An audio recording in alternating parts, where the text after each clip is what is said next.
Chess മടുത്തു എന്നാണ് Magnus Carlsen പറഞ്ഞിട്ടുള്ളത് ഈ മത്സരത്തിന് മുമ്പ്. മാത്രമല്ല ഒരു വലിയ എതിരാളിയായി ഗുകേഷിനെ കാണുന്നില്ല എന്നുമൊക്കെ പറഞ്ഞിട്ടുണ്ട്. അതേസമയം ഇപ്പുറത്ത് ഗുകേഷ് ആണെങ്കിൽ വലിയ ആരാധനയോടെ ഒരു മഹാനോടാണ് പോരാടാൻ പോകുന്നത് എന്ന മട്ടിൽ തന്നെയാണ് ഗുകേഷ് പ്രതികരിക്കുന്നതും. എങ്ങനെയാണ് കാണുന്നത്?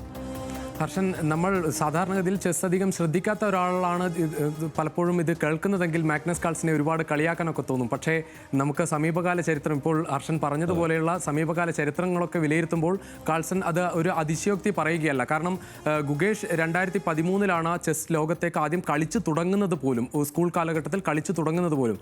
ആ കാലത്ത് വിശ്വനാഥൻ ആനന്ദിനെ തോൽപ്പിച്ച് ലോക ചാമ്പ്യൻ പട്ടത്തിലേക്ക് എത്തിയ താരമാണ് മാഗ്നസ് കാൾസൺ. അതിനുശേഷം അദ്ദേഹം ഈ ലോക ചാമ്പ്യൻഷിപ്പിൽ ഒരിക്കൽ പോലും പരാജയം അറിഞ്ഞില്ല എന്ന് മാത്രമല്ല 2023 വരെ അദ്ദേഹം തുടർച്ചയായി ലോക ചാമ്പ്യൻഷിപ്പിൽ വിജയിച്ചുകൊണ്ടിരിക്കുകയാണ്.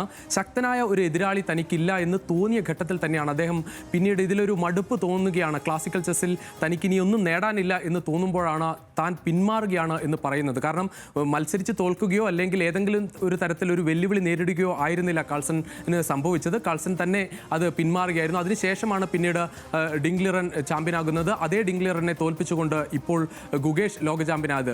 ആ സമയത്തും ലോക ചെസ്സിലെ വിവിധ തരത്തിലുള്ള വിദഗ്ധർ വിലയിരുത്തുന്നത് ഒരുപക്ഷെ നമ്മൾ ഒരു പതിറ്റാണ്ട് മുമ്പ് കണ്ട മാഗ്നസ് കാൾസൺ ഉണ്ടാക്കി വെച്ച ആ ഒരു ആധിപത്യം സ്ഥാപിക്കുന്ന തരത്തിലായിരുന്നില്ല ഈ ഡിംഗ്ലിറിൻ്റെയും അതോടൊപ്പം ഗുകേഷിൻ്റെയും മത്സരം എന്നായിരുന്നു ഒരു പൊതു വിലയിരുത്തൽ ഉണ്ടായത്. അതുകൊണ്ട് തന്നെ ഈ മത്സരത്തിൻ്റെ പ്രത്യേകത, നോർവേ ചെസ്സിലേക്ക് വരുമ്പോൾ ലോക ചാമ്പ്യൻ ആയതിനു ശേഷം ഗുകേഷ് വരുമ്പോൾ ഗുകേഷ് തോൽപ്പിക്കാൻ ഇനി മുന്നിലുള്ളത് ഒരു പ്രധാനപ്പെട്ട താരങ്ങൾ ഒരുപാട് ആളുകൾ മത്സരിക്കുന്നു എന്ന് മാത്രമല്ല, മാഗ്നസ് കാൾസനെ തോൽപ്പിച്ചുകൊണ്ട് നോർവേ ചെസ്സിൽ ഗുകേഷ് കിരീടം നേടുകയാണെങ്കിൽ ഒരുപക്ഷെ കഴിഞ്ഞ വർഷം നേടിയ ലോക ചാമ്പ്യൻഷിപ്പിനേക്കാൾ കൂടുതൽ മൂല്യമുണ്ടാകും ആ വിജയത്തിന് എന്നാണ് നിലവിലെ സാഹചര്യത്തിൽ നമ്മൾ വിലയിരുത്തേണ്ടത്.